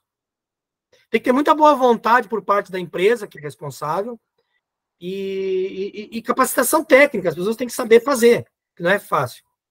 Eu vou tentar passar o percurso aqui do acesso à patente e de como é que as coisas funcionam. É uma pergunta bem difícil, João, porque tem muita coisa para falar aqui, né? E eu trabalhei com isso no escritório de transferência de tecnologia, e quando envolvia conhecimento tradicional associado ou patrimônio genético nacional, o pessoal corria, fugia, pela burocracia, pelas dificuldades que existem. Essa burocracia é necessária, não precisava ser tanta, tá? Funciona assim. Vamos pensar. Nós temos uma espécie da biodiversidade brasileira, e o nome dessa espécie é murumuru, que é o trabalho das gurias, né? Eu não vou colocar, não é o caso real, vou fazer uma ficção aqui. Murumuru, ele tem uma série de propriedades. E é uma espécie que é utilizada por determinados povos, acho que no Pará, né? Para várias coisas. E pesquisadores universitários descobrem que aquilo é muito bom para o cabelo. Estou falando isso porque eu uso shampoo de murumuru e é muito bom. Acabou com a minha caspa. Pelo menos diminui. Tá? Bom, como que você vai acessar aquilo, aquela espécie, e para que ela serve? Né? Como é que eu... Pensa assim, ó, como é que eu vou chegar num... uma espécie, um produto utilizado para lavar o cabelo, deixar o cabelo mais sedoso, para o cabelo não cair, para o cabelo, etc, etc. Como é que eu vou chegar nisso? Né? A partir de quê? Bom, vou fazer isso olhando para as espécies e mexendo nas espécies. Cara, quantas 1000 espécies existem? né? Muru nem sei como é que é. Se parece um cacau, se parece uma maçã, se parece uma manga. É uma palmeira. É uma palmeira. Uma palmeira. Obrigado. Olha que ignorância minha. Eu tenho que estudar esse caso do Purumuru, né? As gurias apresentar. É uma palmeira, tá? Bom, ok. Tem aquela palmeira lá em cima de Murumuru, podia ser Butiá, que é aqui do Rio Grande do Sul, né? Como é que eu vou saber que aquilo tem alguma utilidade? Eu vou ter que perguntar, eu vou ter que ler em publicações, eu vou ter que ver se tem alguma lenda de alguma população, alguma transmissão oral, ou alguma coisa, um aspecto da cultura regional, local, que diz que o Murumuru é bom para o cabelo, ou é bom para a pele, né? Nesse momento, João, não existe, digamos assim, um reconhecimento científico.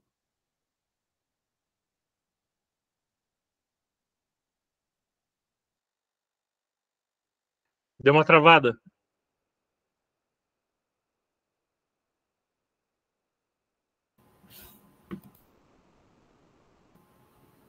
Acho que travou travado mesmo. Agora sim. Que lástima. Qual é o motivo dessa pesquisa? Aí então, volta um pouquinho. Tá falhando, vocês estão me ouvindo bem? Volta um pouquinho que você ficou quase um minuto travado. Eu vou abrir a porta aqui, daí fica melhor. Aqui em casa tá feia a coisa da internet. Tá? Isso, tá? Melhorou. Melhorou, né? Sim. Muito bem. Vocês viram que eu tô de bermuda e camisa. Tá? Olha o caso aqui do Murumuru. Para chegar a esse conhecimento tradicional associado, como é que você faz isso? Você pode fazer leitura em livros. Você pode consultar uma pessoa numa feira livre. Né? O modo de chegar ao conhecimento tradicional é muito fácil. Ou muito difícil. Pode ser uma comunidade isolada no meio da Amazônia lá e tal. Vamos pegar um exemplo de uma coisa que é mais conhecida, um conhecimento mais difundido.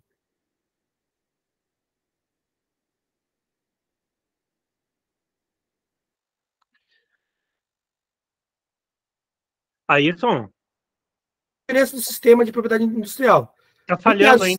Está falhando? Tá falhando. No caso do sistema de propriedade industrial, tentar não falhar mais. No caso do sistema de propriedade industrial, a gente poderia adotar o segredo comercial, o segredo industrial. Ninguém fica sabendo. Eu escondo o conhecimento. Não tem, é um conhecimento difundido. Tá entendendo, João? Tá. Aí o pesquisador vai lá e pega esse conhecimento, leva para um laboratório o negócio do Murumuru, faz um monte de teste, gera um produto. Isso demora um tempão, cara. Não é uma coisa assim, de uma hora para outra. Né? Olha lá, tá com um pozinho de Murumuru. Né? Uma geleia, um pó. Esse é o hidratante e esse aqui é o shampoo. Viu? Maravilha. Tá?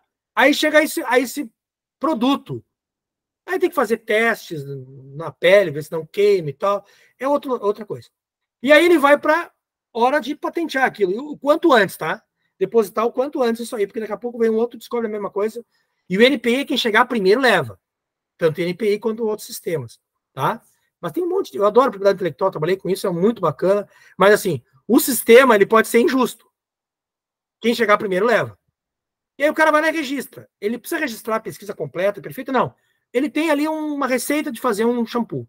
Ele vai tentar mostrar que aquilo é novo, né? Nunca ninguém fez aquilo. Tem um passo inventivo, que não é só juntar um ovo com farinha para fazer uma massa. Não, é uma coisa muito mais complexa, né? Tem aplicação industrial. Novo tem um passo inventivo, tem aplicação industrial, os requisitos da patente, basicamente esses, né?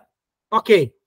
E aí, quando ele vai patentear, se não tem nada na legislação do país que diga que ele tem que ter consentimento prévio fundamentado da uma população tradicional que detém aquele conhecimento, ele vai registrar e está valendo, não está nem aí. O que acontece no Brasil? O Brasil tem no seu sistema de patentes a exigência de, quando envolve conhecimento tradicional associado, ou ele dizer de onde vem o conhecimento e mostrar que tem um termo mutuamente acordado, um consentimento prévio informado, ou ele tem que provar que aquele conhecimento tradicional é um conhecimento que não tem origem definida. Até não sei se é a expressão exata, né, Cláudio, na lei, né, que a gente discute bastante isso. Então, tem uma situação que é a seguinte, olha, esse conhecimento eu não sei de onde veio, porque ele está em todos os lugares. Tá legal? Uma outra possibilidade é, esse conhecimento veio de uma tribo, de uma comunidade, em tal lugar, e eu fui lá, antes de acessar esse conhecimento tradicional, de colocar no laboratório e começar a pesquisar. Mentira, ele já tinha feito isso. Mas antes de fazer isso, eu pedi o consentimento prévio, informado dessa comunidade, dessa população, né? Conforme a sua cultura, consome. Super complexo. E, a partir disso, eu tenho uma documentação. E eu tenho, no Brasil, tem um rito, tem um conjunto de ações que tu tem que fazer para comprovar que você pediu o consentimento e a forma desse consentimento também. Tá? E tem uma série de problemas. Por exemplo, tribo indígena não tem CNPJ. Né? O pajé não vai ter lá o Cresci, OAB. Né? Quem é o pajé da tribo? Ele tem um número lá, né? O registro de imóveis do território. Né? Às vezes nem isso não tem. Às vezes aquela área é uma área de posse, não é uma área de propriedade. Às vezes não é nenhuma área, território indígena. Entendem a complexidade? Vocês estão entendendo? Tá? O que acontece? Quando envolve conhecimento tradicional, que a fonte dele não é identificável, existe um procedimento que você gerou benefícios e você vai dividir benefícios com a sociedade. Quando você gerou esse benefício, então você cria um projeto que beneficia a conservação, o uso sustentável da biodiversidade, que tem ação social, etc. E também existe uma coisa chamada Fundo Nacional de Repartição de Benefícios. Aí você tem que depositar uma graninha nesse fundo quando você começa a ter benefício. Então, aí a Francine é fera nisso. Como que isso vai ser cobrado de uma empresa? Né? Aí entra a questão tributária. Né? A empresa ela é uma empresa que tem aquele negócio de lucro líquido, lucro presumido. Eu nem sei como é que funciona muito bem isso aí, tá? Teria que estudar essa parte também. Ok. Uma vez feito isso, todo esse procedimento, você depositou a patente, essa patente ela está de acordo com a lei, porque você fez um acordo com a comunidade, você teve autorização do órgão nacional responsável por isso, registrou no sistema de gestão do patrimônio genético, tá tudo ok. Né?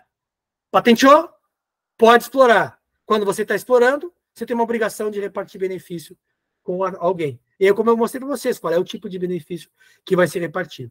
Tá? E se fizer tudo errado, João Pedro? Fizer tudo diferente? Bom, patenteou. Aonde é que o IBAMA fiscaliza?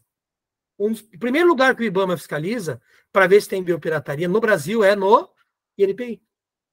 Né? O INPI, há uns anos atrás, ele teve que fazer um termo de compromisso, porque ele não estava cobrando a origem dos recursos genéticos e dos conhecimentos tradicionais nas patentes. Então, hoje, quando tu vai fazer o registro de uma patente, e eu já participei disso, não como quem estava registrando, mas dando apoio jurídico, né? Há uma perguntinha lá. Você para fazer esse produto aqui, para acessar, você acessou o conhecimento tradicional associado? Sim, não. Ah, mas então, professor, é só colocar não que está resolvido. Não, se tu colocar não, tu está cometendo um crime. Inclusive, na lei tem a penalidade administrativa, tá? Não tem lei, não tem pena criminal para isso, mas tem crime em outro ambiente, mas tem em outro sentido, né? Possibilidade ideológica, alguma coisa assim. Tem que ver qual é a possibilidade de crime também. Mas eu sei que outro estudo legal. Outro estudo interessante. Outro estudo legal. Que responsabilidades administrativas e criminais. Uma punição. E eu digo para vocês, a responsabilidade da Lei 13.123, que envolve o patrimônio genético no Brasil, ela é maciçamente administrativa. Quando é que tem crime ambiental? Quando envolve animal. Quando envolve espécie animal e é transporte internacional para outro país ou tráfico de animal. Mas aí é uma outra coisa, é tráfico de animal. Ou maus tratos, aí é outra lei, é maus tratos. Né? É relacionado, mas é outro tipo. Né? A 13.123, ela não tem sanção penal. Tá? E aí teria que ver os crimes da propriedade intelectual, acho que também não tem crime. Mas vai ter uma sanção pesada. E aí um tema legal de pesquisa é estudar a parte da Lei 100.023 de sanções administrativas. Eu até pensei em escrever um livro sobre isso. Ó, dei ideia agora. Né? Estudar a questão das penalidades da Lei 13.123. porque ela tem um conjunto de penalidades. E onde é que eu participei lá no IBAMA? Assim, não diretamente como representante do SBPC, mas ajudando as professoras, até a Mercedes, que foi a coordenadora da CAPES, né? Foi uma experiência muito legal, o pessoal é muito bacana, cara, o pessoal é muito bom. Esse pessoal de ciência e tecnologia no Brasil é muito bom, só falta dinheiro e incentivo, né? E eles sabem o que eles querem. Orçamento público. Orçamento público. O que a gente estudou lá, o que discutiu? Como que a gente pode fazer uma dosimetria das multas e das penalidades administrativas pelo IBAMA na fiscalização do patrimônio genético? Porque quem vai multar biopirataria, por exemplo, que é o tema de uma das tuas orientandas, né, Clóvis? Quem vai multar a biopirataria é o IBAMA, porque é competência federal. Entendeu? Mas aí tem mais uma coisa, eu vou chegar só no mais um detalhe, que é o furo da coisa e é onde é que entra o protocolo de Nagoya. Tá, e se o cara levar essa espécie daqui para lá, para fora, ou estudar aqui a espécie, e patentear na Europa, no Japão, e aí, brother, como é que fica? Tá? Aí que entra o protocolo de Nagoya. Porque o protocolo de Nagoya vai dizer assim, olha, tu, japonês, ou Japão, vocês são usuários, vocês têm a obrigação de repartir benefício. Ah, mas não estou no Brasil, estou patenteando aqui. A justiça brasileira não vai conseguir fazer nada contra mim. Vai sim, porque vocês ratificaram o protocolo de Nagoya. Então, o sistema legal de vocês tem que ter mecanismo para fiscalizar e coibir esse tipo de prática. E eu, no Brasil, tenho que ter acesso à justiça no sistema japonês. Ou no sistema brasileiro, aí tem que ver como é que vai ser feito. E é uma questão interessante, que é uma questão de direito internacional privado. Vejam como o direito ambiental ele vai até no internacional privado. Como é que eu vou acionar na justiça uma questão que envolve uma fraude em um contrato de acesso ao patrimônio genético? Eu acesso na justiça japonesa, na brasileira, e depois homologo lá, né? É outra questão. Então, mas adivinha quem que não assinou Nagoya? Tem dois países do mundo que não ratificaram. Deixa vocês adivinharem. Alguém quer arriscar? Nem a CDB, nem Nagoya. E qual é o segundo?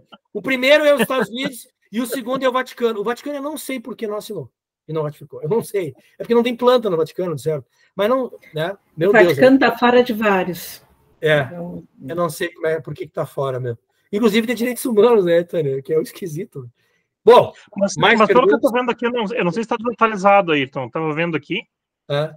Parece que o Canadá e a Rússia fazem parte da CDB, mas não de Nagoya, né? Eu não sei. Não sei o que dizer. Se não tiver desatualizado. O Canadá é engraçado, porque o Canadá é o país onde tem o secretariado, né?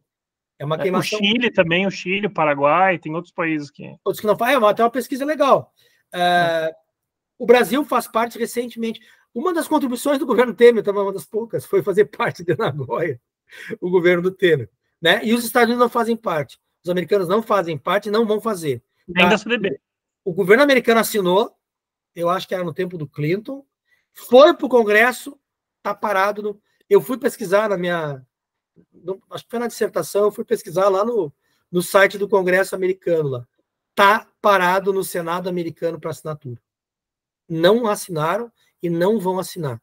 Então, só que assim, experimenta pegar uma plantinha do patrimônio genético americano, botar num livrinho, botar aqui, né, num livro com fundo falso aqui, e pegar um avião para viajar para outro país. Com certeza tem alguma lei no país que impede. Qual é a ideia dos americanos? Sim. Não, esse sistema não vai dar certo, tem que ter livre ciência, patrimônio comum da humanidade. É a mesma coisa do Elon Musk lá, da ideia de liberdade de expressão, né? Liberdade de expressão para ele ganhar dinheiro e mentir bastante. Aquela coisa que a criança faz no colégio, né? Colocar as folhinhas dentro do livro para deixar secar, né? Aí tu coloca as folhinhas dentro do livro e pega o avião, né? Vários Estados Unidos fazem isso. Se pegam vocês lá. Né? Agora, se o americano for daqui para lá, claro que vai ser apreendido o produto, ele vai ter uma preso ele vai se ele estiver fazendo transporte de animais, né? Aí é cadeia mesmo, né? Nesse caso, não, ele não embarca, porque ele está cometendo um ilícito, e aí tem um processo contra ele, aí vai uma questão que envolve passaporte, uma série de coisas, o cara pode se incomodar bastante. Né? Teve casos de pesquisadores brasileiros que foram multados e sancionados por conta disso, alguns até por desconhecimento, tá? Outros por má fé. Mas é isso, tem muito assunto. Esse tema ele é muito abrangente. Né? E ele está recém começando, pessoal. Esse tema está recém começando. Dá para pegar a crista da onda dele. Crista da onda. Né? E pouca gente conhece. Tá?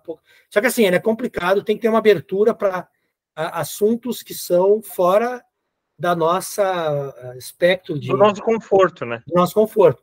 E eu vou dizer para vocês, o tema do momento, que o Clóvis trabalha bastante isso, é a questão da bioeconomia.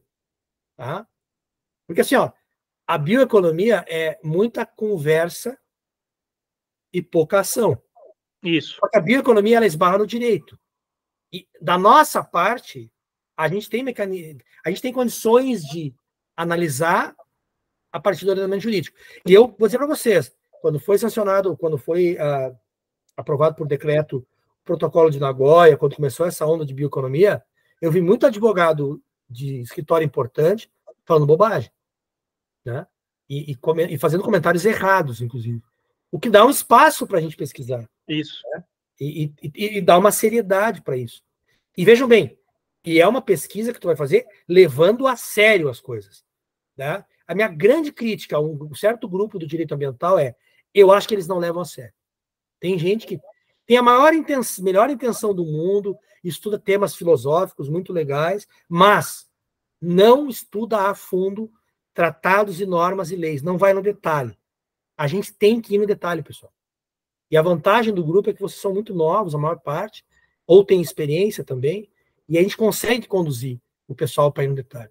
Me incomoda muito quando o cara faz um trabalho sobre patrimônio genético, conhecimento tradicional, e aí ele fica na estratosfera, né, usando vários autores, Vandana Shiva, etc., e só botando defeito e culpando e responsabilizando, dizendo que está errado, que os direitos da natureza, porque está errado, porque os direitos dos povos. Tá, mano, cara pálida, qual é que é a tua contribuição para o embate?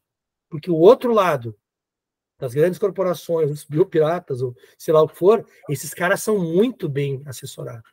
Da mesma forma, a questão da questão que envolve a degradação do uso de agrotóxico, desmatamento, agricultura predatória, né, tudo que vocês conhecem do direito ambiental. Tá?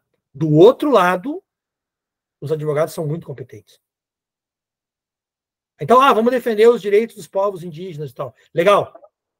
Mas com conhecimento da legislação. Porque o juiz, por mais que os juízes sejam sensíveis a argumentos, muitas vezes mais no plano emocional, né? O judiciário ele tem uma responsabilidade com a lei. E a gente tem que conhecer essa parte mais minuciosa da lei. Tá? Isso é uma coisa que eu falo para vocês. Sejam filosóficos.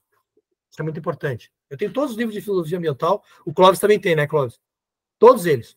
Que vai desde a questão da Pachamama, ecologia profunda, ecomarxismo, etc. Tudo isso a gente tem. Como um plano de fundo para pensar. Né? Mas o nosso objeto principal é discutir a coisa aplicada. Né? Quando a gente fala em bioeconomia, não é só um conceito teórico.